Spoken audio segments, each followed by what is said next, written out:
Hello everyone, welcome to Parcham. This is Neha Agarwal.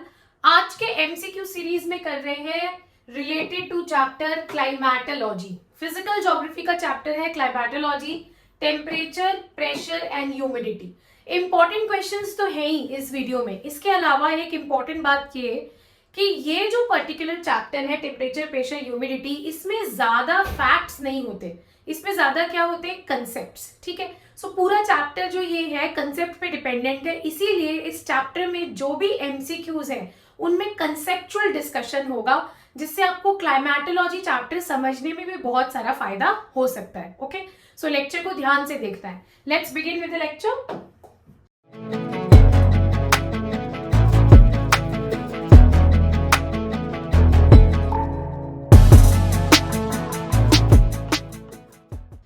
Moving on to question number 1। So statement 1 बोल रहा है the decrease of air temperature. So जब temperature decrease करेगा with increasing altitude, altitude increase होगा in the atmosphere, it is called the vertical temperature gradient. Yes, this statement is correct. किसी को vertical temperature gradient बोलते हैं। Gradient मतलब temperature का change होना। In the troposphere, air temperature decreases with increasing altitude due to radiation from the earth. Yes, so due to radiation from the earth, यहाँ पर क्या मीनिंग है इसका कि अर्थ से टेरेस्ट्रियल रेडिएशन जाती है, जिसकी वजह से एटमॉस्फेयर थोड़ा सा वार्म हो पाता है। सो ट्रोपोस्फियर में एयर टेम्परेचर डिक्रीज करती है विथ इंक्रीजिंग एल्टीट्यूड। सो जैसे जैसे आप एल्टीट्यूड चढ़ते हैं वैसे वैसे टेम्परेचर क्या हो जाती है, डिक्रीज हो जाती है, क्योंकि एल्टीट्यूड जो ऊपर है, अपर एटमॉस्फेयर है, वहां पे रेडिएशन के वजह से जो हीटिंग होती है दैट इज अर्थ की रेडिएशन की वजह से, not because of solar radiation. Okay, so both the statements are individually true. नहीं, इसमें both the statements are individually true and statement 2 is the correct explanation of statement 1। So 2 explanation है और first जो statement है वो है fact. Okay, चलते हैं क्वेश्चन नंबर 2 पे। The Earth's reflectivity of solar radiation. So बहुत सारा एनर्जी अर्थ के ऊपर आता है, लेकिन अर्थ सबको एब्जॉर्व नहीं करती है ना। कुछ एनर्जी वो रिफ्लेक्ट बैक कर देती है। सो टर्म्ड एज एल्बिडो। सो जो एनर्जी अर्थ वापस भेज देती है, उसको एब्जॉर्ब नहीं करती है, उस एनर्जी को, रिफ्लेक्टेड बैक एनर्जी को हम क्या बोलते हैं, एल्बिडो। सो यहाँ से एक कंसेप्ट आपका तैयार हो गया, albedo of the earth is highest in which one of the following। Highest reflection कौन करता है, स्नो करता है। ओके, स्नो एरियाज जो है वो हाईएस्ट रिफ्लेक्शन करते हैं, इसीलिए यहाँ पे टेम्परेचर का जो इंसोलेशन है वो और भी कम हो पाता है। Moving on to question number 3। उसके पहले थोड़ा सा एक्सप्लेनेशन देख लेते हैं। So the percentage of radiant energy reflected back by a surface is called the albedo. अभी समझाया था मैंने सेम चीज। इस डायग्राम से आप देख सकते हो कि कौन सी पदार्थ सबसे ज्यादा रिफ्लेक्ट बैक करती है एनर्जी। तो सबसे पहले आप देखो, स्नो एंड आइस जो है 85 to 95% रिफ्लेक्ट बैक कर देता है और कुछ 10% 15% ही अपने पास रख पाता है। उसके बाद व्हाइट क्लाउड्स हैं, बेयर आइस है, ये सब भी लगभग ज्यादातर रिफ्लेक्ट बैक कर देते हैं। लेकिन जो रिफ्लेक्ट बैक कम करते हैं वो लोग कौन है, forest, sand, ocean, grasslands, expose soil, ये थोड़ा सा कम रिफ्लेक्ट करते हैं, ज्यादा एनर्जी को एब्जॉर्ब करते हैं। Okay, moving on to question number 3। So if the earth did not have an atmosphere, temperature extremes between day and night would increase. देखो, अगर एटमॉस्फेयर ही नहीं होगा तो इसका मतलब सारी जो एनर्जी है वो रॉक्स या ओशंस एब्जॉर्ब कर लेंगे। तो एटमॉस्फेयर में क्या होते हैं, क्लाउड्स होते हैं, एटमॉस्फेयर में डस्ट पार्टिकल्स होते हैं। अगर वो नहीं है तो इसका मतलब एल्बिडो, जो रिफ्लेक्शन ऑफ एनर्जी है, वो कम हो जाएगा। अगर वो कम हो जाएगा इसका मतलब एब्जॉर्प्शन ज्यादा होगी। यही जब सन सेट होगा, टेरेस्ट्रियल रेडिएशन होगा, मतलब अर्थ ने जितना एनर्जी एब्जॉर्ब किया है वो एनर्जी वापस भी देती है, और जब वो वापस देगी तो उसको लेने वाला, दोबारा एब्जॉर्ब करने वाला एटमॉस्फेयर में कोई नहीं होगा, जैसे कि वाटर वेपर, जैसे कि डस्ट पार्टिकल्स, जैसे कि क्लाउड्स। इसका मतलब टेम्परेचर या जब डे टाइम क्या होगा, बहुत ज्यादा इंक्रीज हो जाएगा, और नाइट टाइम क्या होगा, बहुत ज्यादा डिक्रीज हो जाएगा। तो जो डिफरेंस होगा वो हमेशा इंक्रीज होता रहेगा। ओके, सो यहाँ से आप सेम चीज को पढ़ सकते हो, स्क्रीनशॉट ले सकते हो, जो अभी हमने बात किया एग्जैक्टली वही यहाँ पर एक्सप्लेन किया हुआ है। Okay, moving on to our discussion. So देखो, परचम पे एसएससी जनरल अवेयरनेस टारगेट जो हमारा कोर्स है वो लॉन्च हो चुका है। आप ये सारे सब्जेक्ट्स इस पर्टिकुलर एक कोर्स में कंप्लीट कर सकते हो, जैसे polity, economics, history, geography, static, GK, science, everything. आपको रिकॉर्डेड लेक्चर्स वगैरह, पीडीएफ, मॉक सेशन सब कुछ मिल जाएगा। सो ये कोर्स अगर आप ज्वाइन करते हो तो किसी भी एग्जाम के जीके को आप केटर कर सकते हो, ठीक है। और इस पर्टिकुलर लेक्चर का जो पीडीएफ हो वो पीडीएफ बैंक से मिल जाएगा। जो वीडियोस हम कर रहे हैं यूट्यूब पे, सबके पीडीएफ आपको पीडीएफ बैंक में मिल जाएंगे। अगर मेरे साथ ज्योग्राफी पढ़ने में मजा आ रहा है, मेरी प्लेलिस्ट आप चेक करना, तो फिर आप मेरा एसएससी ज्योग्राफी का सेपरेट कोर्स परचम ऐप पे अवेलेबल है, वो भी आप ऑप्ट कर सकते हो। ओके, सो ये जो दिए गए नंबर्स हैं इन पे आप इंक्वायरी कर सकते हो ताकि आपको सारे कोर्स डिटेल्स मिल जाएंगे। सो क्वेश्चन नंबर 4 क्या बोल रहा है? The annual range of temperature, मतलब पूरे साल के टेम्परेचर में in the interior of the continents is high as compare to coastal areas. ठीक है, क्यों हाई होता है आपको पहले ही बता देती हूँ। सी जो है वो एक मॉडरेटिंग इन्फ्लुएंस देती है। सी मतलब क्या करती है, बहुत देर से वो गर्म होगी, वार्म होगी एंड बहुत टाइम लगाएगी अपने वार्मथनेस को रिलीज बैक करने में। ओके, सो जब वो रिलीज बैक करती है उस हीट को, तो उसकी वजह से लैंड सरफेस भी हीटेड अप हो जाता है। लेकिन जिन एरियाज में सी का है ही नहीं प्रेजेंस, उन एरियाज में इस तरीके का मॉडरेटिंग इन्फ्लुएंस प्रेजेंट नहीं होता। इसीलिए या तो वहां पे बहुत ज्यादा ठंड होती है या गर्मी, मतलब एक्सट्रीम क्लाइमेट्स होते हैं। तो रीजन क्या है इसका, व्हाट इज द रीजन?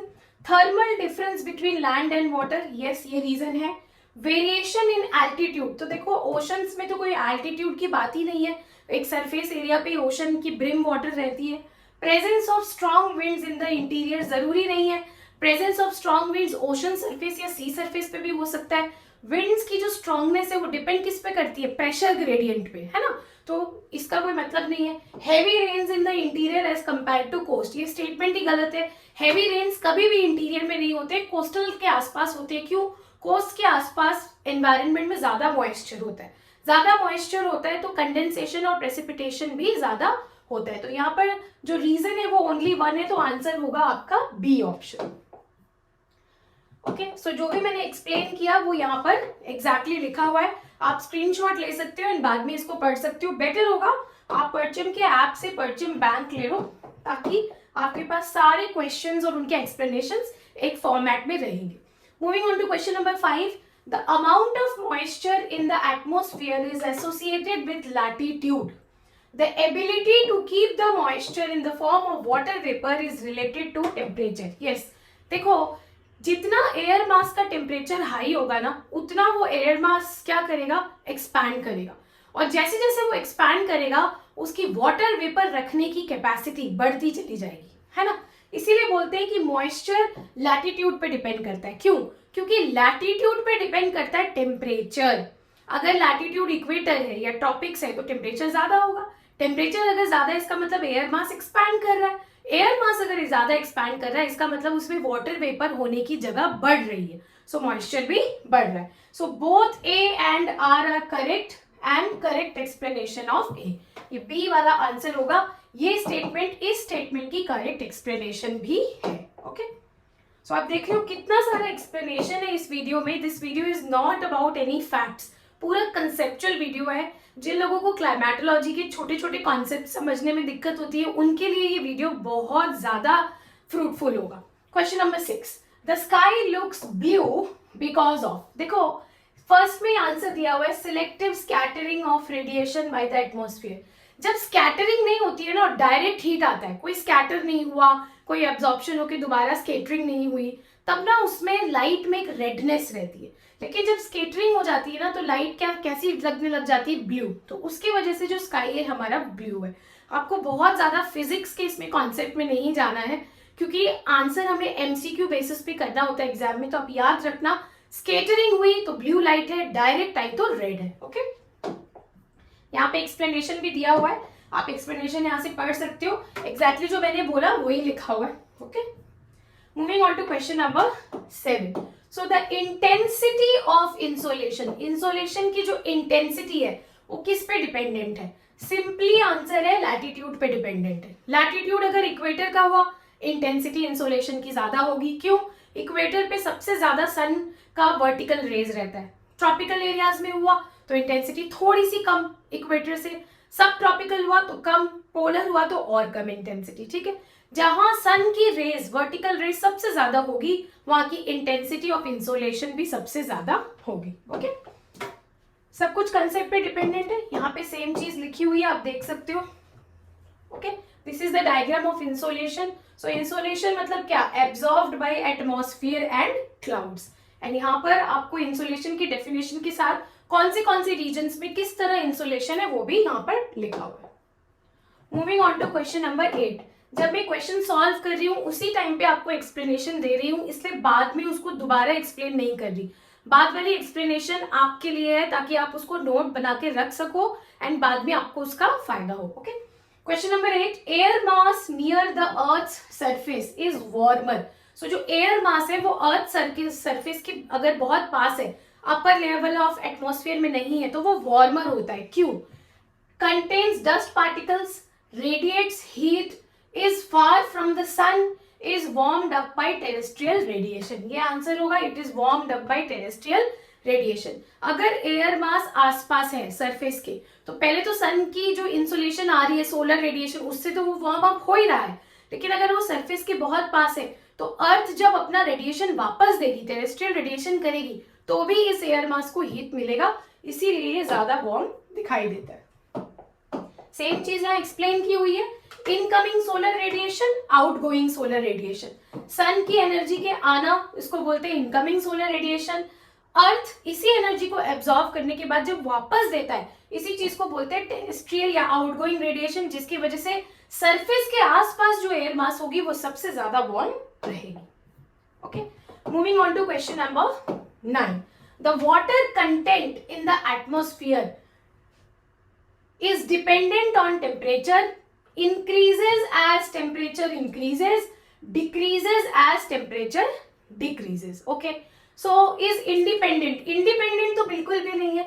अभी मैंने बताया अगर एयर मास का टेम्परेचर बढ़ेगा तो एयर मास में वाटर वेपर रहने की जगह भी बढ़ जाएगी, है ना। लेकिन अब आप समझो, ये एक पर्टिकुलर एयर मास है और इसमें 100 ग्राम ऑफ वाटर है फॉर एग्जाम्पल। अब इसी एयर मास को ज्यादा हीट अप कर दिया तो ये एयर मास क्या हो गया, एक्सपैंड हो गया। एयर मास एक्सपैंड हो गया मतलब वाटर रखने की जो जगह है वो भी एक्सपैंड हो गई। एक पर्टिकुलर एयर मास में 4% ऑफ एरिया वाटर वेपर के लिए होता है। अगर 4% एरिया फिलअप हो जाता है ना तो उसको बोलते हैं सैचुरेशन हो गया, मतलब अब और जगह नहीं है। तो सैचुरेशन के बाद क्या होगा, प्रेसिपिटेशन। एक्स्ट्रा जगह नहीं है तो वो क्या होगी, शेडिंग होगी, रेनफॉल होगा, प्रेसिपिटेशन होगा।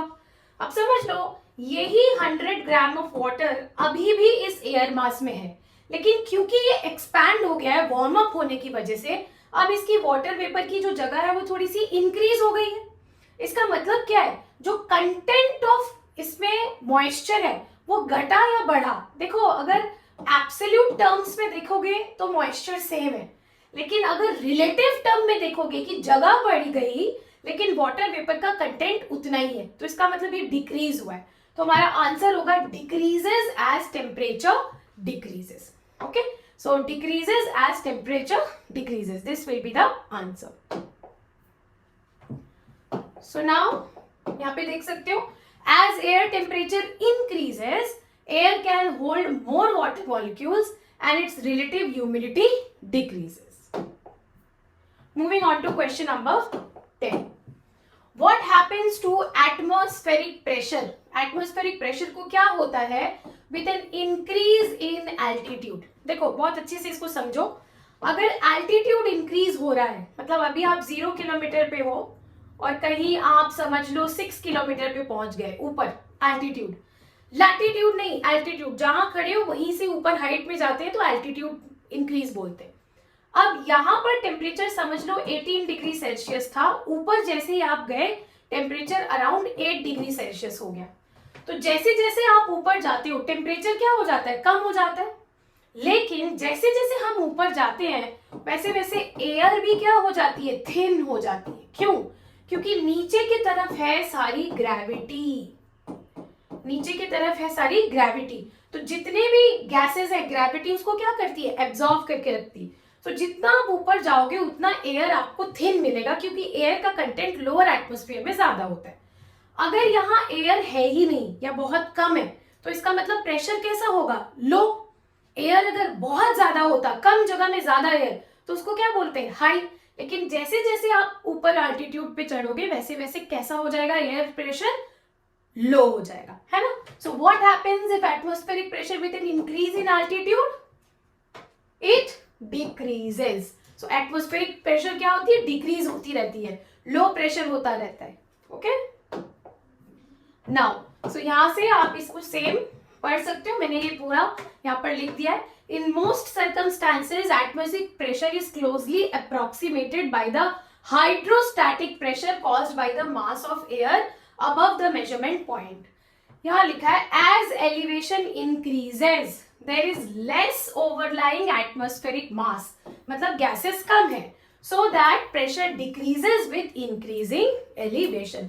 जब गैसेस ही नहीं है तो इसका मतलब क्या है, प्रेशर बहुत ज्यादा कम हो रहा है। Okay moving on to question number 11। Wind is often found to blow in a hot summer day due to. So देखो जब विंड चलती है ना तो उसको बोलते हैं हॉरिजॉन्टल, और अगर विंड वर्टिकल चलेगी तो उसको विंड नहीं बोलेंगे, इसको क्या बोलेंगे, करंट।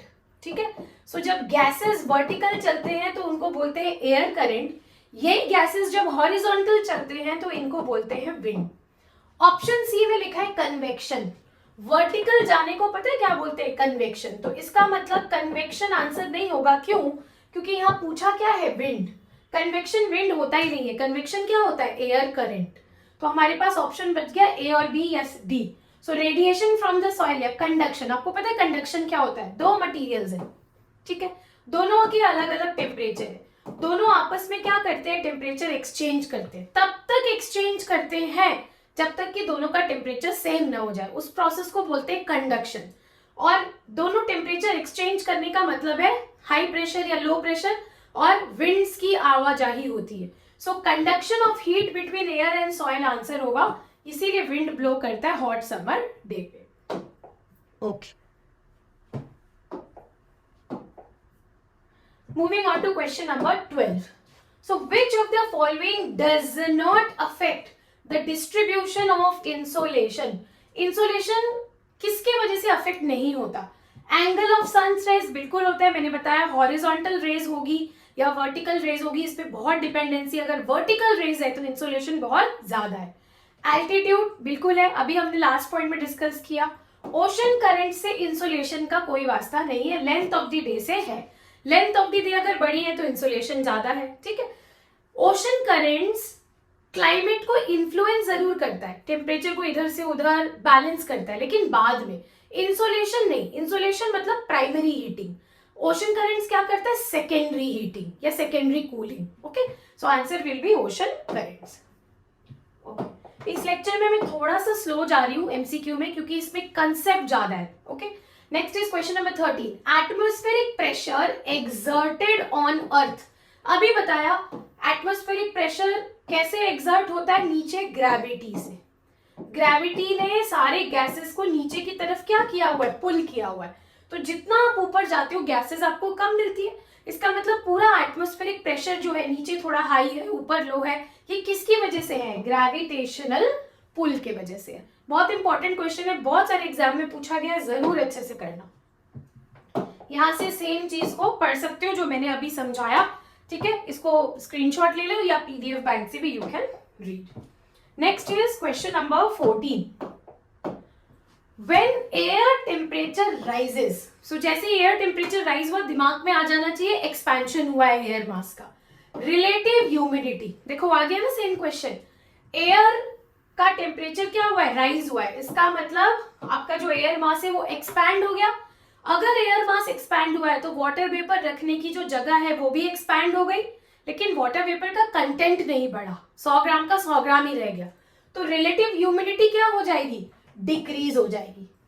एब्सोल्यूट ह्यूमिडिटी कांस्टेंट भी रह सकती है, इंक्रीज भी हो सकती है, लेकिन रिलेटिव ह्यूमिडिटी क्या हो जाएगी, डिक्रीज, क्योंकि जितनी जगह है वो जगह इंक्रीज हो गई। ओके आप सेम डिस्कशन को पढ़ सकते हो, स्क्रीनशॉट ले सकते हो, यहां से आपको relative humidity and absolute humidity का कॉन्सेप्ट समझ में आ जाएगा। Next is question number 15. So which of the following absorbs part of the insulation and preserves Earth's radiation heat, Earth's radiated heat. ठीक है, तो कौन सा ऐसा गैस है जो इंसुलेशन को भी एब्जॉर्व करता है और अर्थ की जो रेडिएशन वापस जाती है उसको भी एब्जॉर्व करता है, and that is water vapour. Okay, so water vapour आने वाले को तो एब्जॉर्व करता ही है, वापस जाने वाले को भी करता है. क्यों? क्योंकि वाटर वेपर की जो प्रेजेंस है वो लेयर्स ऑफ एटमॉस्फेयर में होती है. ऑक्सीजन, नाइट्रोजन, कार्बन डाइऑक्साइड अर्थ की वापस गई हुई रेडिएशन को इतना ज्यादा एब्जॉर्ब नहीं करते जितना वाटर वेपर कर पाती है. ओके, यहाँ पर सेम चीज का एक्सप्लेनेशन लिखा हुआ है, you can read. The amount of solar energy reaching the earth is 70%. मतलब एल्बिडो कितना हुआ? 30%. 51% of the insulation earth absorb करती है. Water vapour and dust account for 16%. मतलब सबसे ज्यादा कौन करता है? Water vapour. Okay, moving on to question number 16. Which one of the following represents a source of atmospheric energy? So atmospheric energy, देखो यहाँ पर सन की एनर्जी या मून की एनर्जी के बारे में बात नहीं की है, या अर्थ की एनर्जी के बारे में भी नहीं. क्वेश्चन को ध्यान से देखो. एटमॉस्फेरिक एनर्जी, एटमॉस्फेयर क्या है? ये आपका अर्थ है, यहाँ खड़े हो आप. ओके, ऊपर 1200 से 1600 किलोमीटर तक आपका एटमॉस्फेयर है, मतलब जहां तक गैसेस हैं. इस एटमॉस्फेरिक में एनर्जी कहां से आती है? नीचे तो आपकी इंसुलेशन आ गई, वापस जा रही है तो टेरेस्ट्रियल रेडिएशन, बट इनको एनर्जी पता है कहां से मिलती है? Latent heat released. कैसे? जब वार्म एयर हो जाती है बहुत ज्यादा और वो एक्सपैंड करती है और ऊपर जाती है, एयर करंट बनती है. जैसे वो ऊपर जाती है, कूल टेम्परेचर में जा रही है, जितना आप हाइट चढ़ोगे कूल होगा. कूल टेम्परेचर में जैसे ही जाएगी वो क्या होगी? कंडेंस. और कंडेंस होने की वजह से वो क्या रिलीज करेगी? हीट. उसी को बोलते हैं लेटेंट हीट ऑफ कंडेंसेशन. और वही लेटेंट हीट आपके एटमॉस्फेयर को थोड़ा क्या देती है? एनर्जी देती है. सेम चीज यहाँ पर लिखी हुई है, जो भी हमने एक्सप्लेन किया आपको, यहाँ से आप पढ़ सकते हो. It is latent heat release during vaporisation. The atmosphere is heated after converging solid into liquid and liquid into gas. Okay, moving on to next question. Question number 17. Which one among the following forces is most powerful in determining movement of wind, including its velocity? देखो, wind कहाँ move करती है पता है? High pressure से low pressure area में. ठीक है, अब हाई प्रेशर कहाँ है और लो प्रेशर कहाँ है, वो विंड की क्या तय करेगा? डायरेक्शन.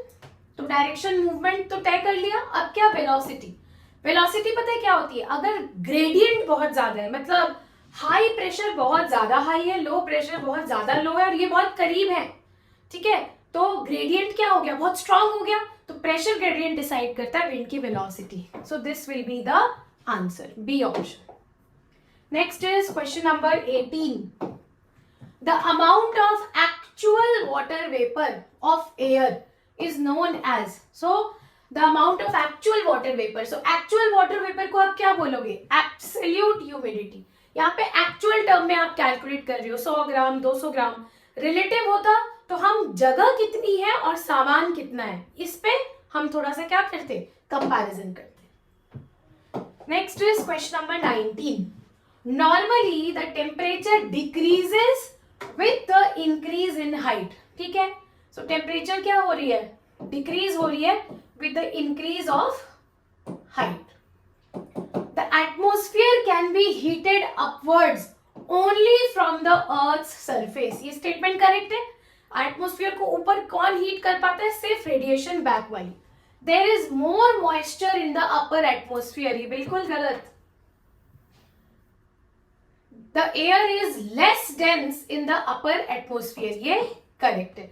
सो एयर क्या है हमारी? लेस डेंस है ऊपर. क्यों? क्योंकि ग्रेविटेशनल पुल नीचे की तरफ है. ओके, अपर एटमॉस्फेयर में मॉइस्चर कहां से आएगा? अगर गैसेस ही कम है तो मॉइस्चर का कंटेंट भी कम है, इसीलिए आंसर होगा 1 and 3, डी ऑप्शन. ओके, यहां से you can read the explanation, beautifully explain. As we increase elevation there is less air above and thus the pressure decreases. As the pressure decreases, air molecules spread out further and the temperature decreases and the atmosphere can be heated upwards only from the Earth's surface. Temperature decreases as the altitude from the surface of the Earth increase because ground absorbs more radiation from the sun, and the sun during night time the ground emits this absorbed radiation to its surroundings. The molecules of air surrounding the land also absorb the emitted radiation from the ground. Okay. Moving on to question number 20. So, atmospheric temperature increasing at the higher altitude. अभी तक हम क्या पढ़ रहे हैं कि altitude अगर ऊपर जा रहा है तो टेम्परेचर क्या हो रहा है, डिक्रीज हो रहा है. ठीक है, क्यों, ऊपर कोई गैसेस ही नहीं है तो टेम्परेचर को एब्जॉर्व कौन करेगा, तो टेम्परेचर डिक्रीज हो रहा है. अब ये बोल रहे हैं एटमॉस्फेरिक प्रेशर टेम्परेचर इंक्रीज हो रहा है, तो अगर इंक्रीज हो रहा है हाइट के ऊपर जाने से तो उसको बोलते हैं temperature inversion.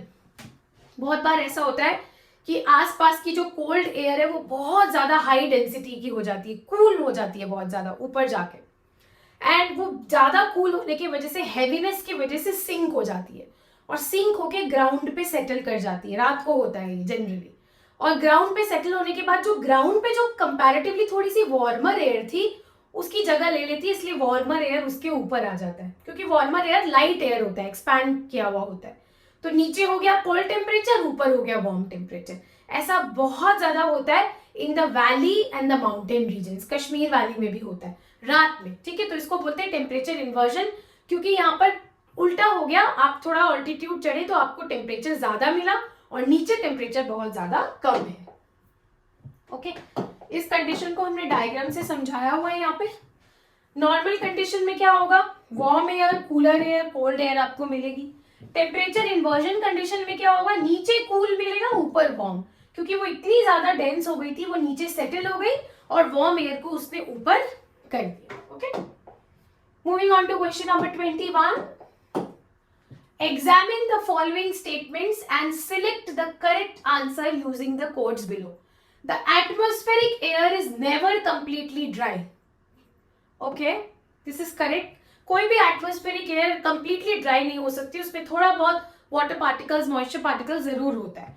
Water vapour can occupy as much as 4% of the atmospheric volume. Yes, water vapour 4% जगह ले सकता है. लेक्चर की शुरुआत में बताया, water vapour in the atmosphere is always invisible. ऐसा नहीं है, जब आप किसी चीज को ज्यादा हीट करते हो या इवेपोरेशन बहुत ज्यादा हो रहा है तो आप वाटर वेपर गैसेस को ऊपर जाते हुए आराम से देख सकते हो, है ना. तो this statement 3 is wrong, so 1 and 2 are correct statements here. Okay, question number 22. The line on a map connecting points, okay, of equal temperature, मतलब यहाँ भी टेम्परेचर इक्वल है, यहाँ लाइन से हमने ज्वाइन कर दिया इन दोनों जगह को, तो इस लाइन को क्या बोलते हैं, आइसोथर्म. देखो, therm temperature, isotherm. Okay, isothermal lines इस तरह होती है. तो इस तरह देखो, ये जो लाइंस जा रही है, जैसे ये 0 डिग्री की लाइन है फॉर एग्जांपल, इसका मतलब इस पर्टिकुलर एरिया में सब जगह 0 डिग्री टेम्परेचर है. तो ये लाइंस उन जगह को ज्वाइन कर रही है जहां टेम्परेचर एक जैसा है. Moving on to question number 23. Which one of the following represent the lines joining places of equal rainfall? Okay, जहां सेम रेनफॉल होगा उस लाइन को बोलेंगे iso Heights. Okay, same temperature होगा तो हम बोलेंगे आइसोथर्म. नाउ ये रहा आइसो हाइट. तो आइसो हाइट की डेफिनेशन आप यहां से पढ़ सकते हो, जो मैंने बोला वही डेफिनेशन होगी. इंडिया की मैप में हमने समझाया, देखो फॉर एग्जाम्पल अगर ये वाली लाइन ड्रॉ की है, दिस लाइन, सो इस लाइन में हर जगह 100 cm रेनफॉल हो रही है. तो यहाँ इंडिया के किसी भी पार्ट में इस लाइन पे आप चले जाओ, हर जगह 100 cm रेनफॉल आपको मिलेगा. तो इस तरीके की लाइंस जोग्राफर्स ड्रॉ करते हैं एरिया के क्लाइमेट को समझने के लिए, ताकि वेजिटेशन को ड्रॉ अप कर पाए. The temperature at which N air parcel will become saturated. क्या पूछा है, टेम्परेचर, मतलब ये एयर है, एयर मास है, इसकी 4% एरिया वाटर वेपर के पास हो सकती है और ये 4% एरिया पूरी सैचुरेट हो गई, भर गई. जब ये भरी, जिस पॉइंट पे भरी, उस पॉइंट पे इस एयर मास का टेम्परेचर जो है उसको क्या बोलते हैं, उसको क्या बोलते हैं, ड्यू पॉइंट बोलते हैं. तो इस टेम्परेचर को बोलेंगे ड्यू पॉइंट. ओके, यहां से आप एक्सप्लेनेशन पढ़ सकते हो, जो बोला वही लिखा हुआ है. Saturation temperature means boiling point. The saturation temperature is the temperature for a corresponding saturation pressure at which liquid boils into its vapor phase. Next is question number 25. Why is there an extreme difference in temperatures at day and nights in desert? Okay. So देखो desert में loose soil होता है ना, sand particles are loose particles and deserts are very dry. So dry होने की वजह से upper atmosphere में डेजर्ट्स में मॉइस्चर बहुत कम होता है, वाटर वेपर होता ही नहीं है. सो बहुत कम होता है. अगर बहुत कम है तो जो वापस जा रही टेरेस्ट्रियल रेडिएशन है वो क्या करेगी, जल्दी जल्दी चली जाएगी. क्लियर स्काई रहेगा क्योंकि क्लाउड की फॉर्मेशन बहुत कम है. क्लाउड की फॉर्मेशन क्यों कम है, क्योंकि डेजर्ट मतलब आसपास कोई बहुत बड़ा वाटर बॉडी नहीं है, मॉइस्चर नहीं है. मॉइस्चर नहीं है तो क्लाउड्स का फॉर्मेशन नहीं है. क्लाउड्स का फॉर्मेशन नहीं है, इसका मतलब टेरेस्ट्रियल रेडिएशन को खाली जगह मिल गई फटाफट रेडिएशन करने की. तो जो कूलिंग ऑफ द सरफेस है वो बहुत ज्यादा हो जाएगी. इसीलिए डे के टेम्परेचर्स बहुत ज्यादा होती है डेजर्ट्स में और नाइट का टेम्परेचर बहुत कम होता है. इसका मेन रीजन क्या है, क्लियर स्काई है ना. यहाँ पे क्या रीजन है, कार्बन डाइऑक्साइड इज प्रेजेंट नहीं, sand has high heat conduction properties, ये होगा. There is a lack of moisture leads to the escape of heat. उस हीट को लेने वाला दोबारा कोई भी नहीं है. So यहाँ से you can read, whenever the sun's heat and light strike a dry desert, the granules in the upper layer absorbs and emit heat into the air. However, because there is no sunshine to reheat the air at night, much of the heat in the sand soon radiates into the air, rendering the desert and its environmental cold. So जब भी आप desert में जाओगे आप experience करोगे कि day temperatures बहुत ज्यादा हाई है लेकिन जो नाइट टेम्परेचर्स है वो बहुत ज्यादा लो हो जाते हैं just because of this phenomena. Moving on to question number 26. The ratio of air's actual water vapour. So actual water vapour है 100 gram for example content to its water vapour capacity. So water vapour की जितनी capacity है और कितनी उसमें actual है at a given temperature is called. So इसी चीज को आप क्या बोलते हो, रिलेटिव ह्यूमिडिटी है ना. जितनी स्पेस है कैपेसिटी अगर उसके हिसाब से आप कैलकुलेट कर रहे हो तो उसको बोलते हैं रिलेटिव ह्यूमिडिटी. और अगर सिर्फ एक्चुअल को कंसिडर कर रहे हो, कैपेसिटी को कंसिडर नहीं कर रहे हो तो उसको आप क्या बोलोगे, absolute humidity. Moving on to question number 27. The radiations that heat earth's atmosphere comes from. So कहां से आती है, एटमॉस्फेयर. याद रखना सरफेस की बात नहीं हो रही है, ये आपका अर्थ है और ये आपका एटमॉस्फेयर है. सो एटमॉस्फेयर को कौन हीट करता है, अर्थ. अर्थ की जो रेडिएशन बैक है वो एटमॉस्फेयर को हीट करती है. तो क्वेश्चन में ये कीवर्ड है. Next is question number 28. So the extreme of temperature between summer and winter is quite low in southern part of peninsula India, mainly because of. अच्छा, southern part of peninsula India में जो extremes है, मतलब winter बहुत ज्यादा नहीं है और समर भी बहुत ज्यादा नहीं है, एक्सट्रीम्स के बीच में बहुत लो मतलब लो एक्सट्रीम है. वो क्यों है, the adjoining oceans moderate the temperature. पहले ही मिल गया. अब पेनिनसुला इंडिया की बात करें तो तीन तरफ वाटर है, Bay of Bengal, Arabian Sea and Indian Ocean. तो ये क्लाइमेट को क्या करता है, मॉडरेट. सो आप साउथ इंडिया के किसी भी एरिया में चले जाओ तो वहां आपको एक्सट्रीम नहीं मिलेगा, जैसे आपको नॉर्थ इंडिया में कॉन्टिनेंटालिटी फीचर मिलेगा. मतलब कॉन्टिनेंटालिटी मतलब क्या, आसपास कोई सी नहीं है तो कोई भी मॉडरेट नहीं कर रहा है ना.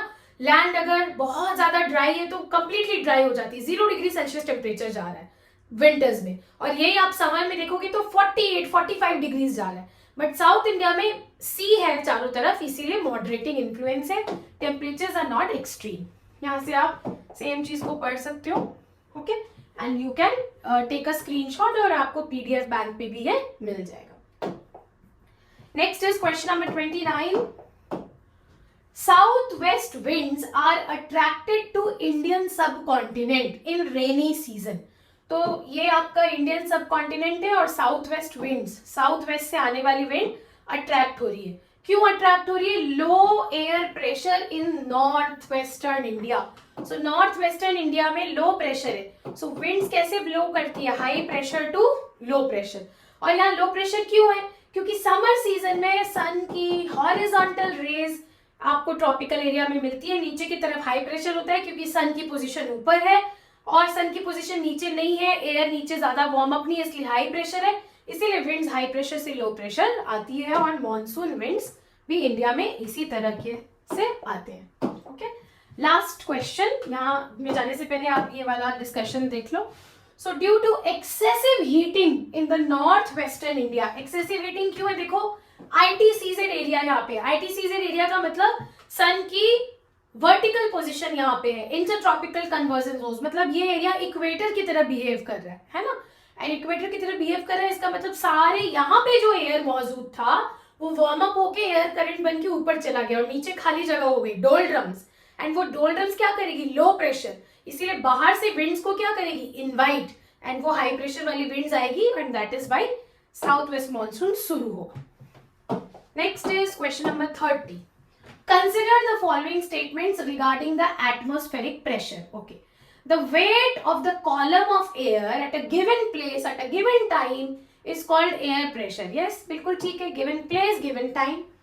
Atmospheric pressure is measured by an instrument called thermometer. बिल्कुल भी नहीं, थर्मोमीटर से आप प्रेशर नहीं टेम्परेचर मापते हो। Atmospheric pressure is measured as force per unit area millibar. Yes. So statement number 1 and 3 correct है एंड इसका एक्सप्लेनेशन आपको यहाँ मिल जाएगा। The atmosphere is held on the earth by gravitational pull of the earth, ये सब हम पढ़ चुके हैं। एटमोस्फियरिक प्रेशर को मापने के लिए क्या चाहिए? बैरोमीटर, और थर्मोमीटर से आप किसको मेजर करते हो? टेम्परेचर को। ठीक है, so this is the explanation for your last question. So this particular lecture was very much of discussion oriented. अच्छे से देखना, नोट्स बनाना, मैंने बहुत बार देखा है, मैं हर वीडियो में ये बात नहीं बोलती हूँ, I am telling in this video, people will take out mistakes and write in the comment section, no need. ठीक है, ये डिस्कशन जो है बहुत इंपॉर्टेंट है। टेम्परेचर, प्रेशर, ह्यूमिडिटी किस तरीके से चेंज हो रहा है, ध्यान से लिखने के पहले, पॉइंट आउट करने के पहले डिस्कशन को 4 बार सुनो। उसके बाद भी अगर डाउट रहता है तो you are most welcome to write and I will be there to solve your doubt. Okay, till then, take care, study well.